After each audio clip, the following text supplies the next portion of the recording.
and welcome to my channel. Try this. Today I'll be sharing some kitchen hacks with you that actually works. So let's get started.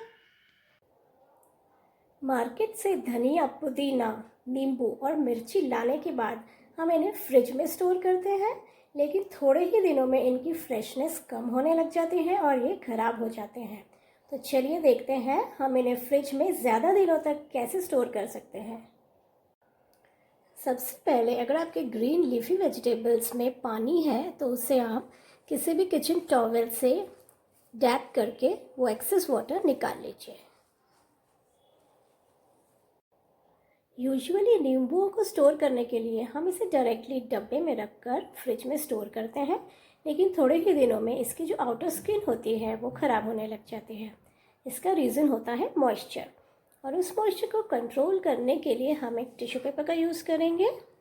आप आपके नींबुओं को tissue paper पर रखिए और उसे इस तरह से रैप कर लीजिए और इसे आप अपने कंटेनर में रखिए।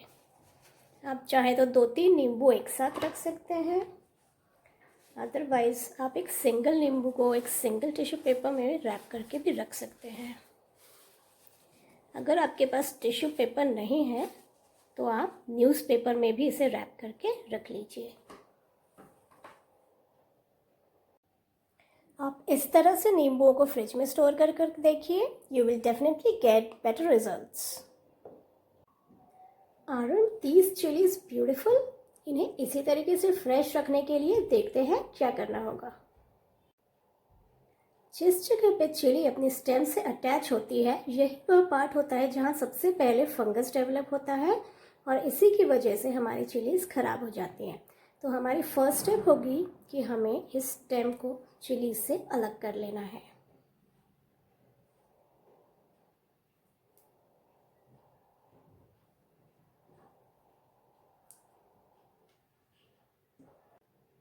सारी चिलीज़ की स्टेम अलग करने के बाद हम एक टिश्यू पेपर लेंगे,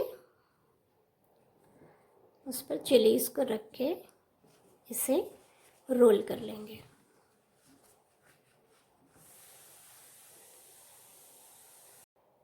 अब कोई भी रेगुलर लंबा ग्लास ले लीजिए, कांच का, प्लास्टिक का, कोई भी, और इसमें हमने जो चिलीज़ रैप करके रखी है इसे हम डाल देंगे।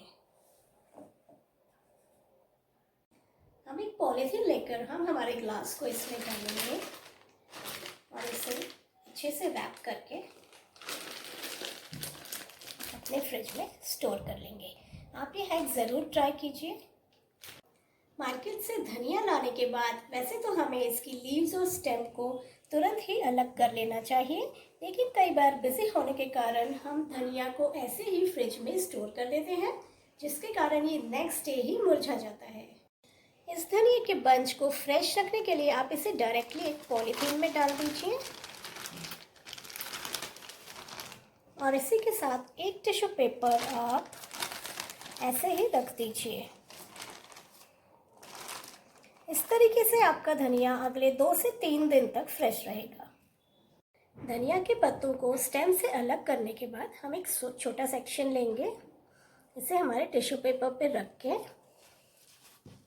अच्छे से रैप कर लेंगे।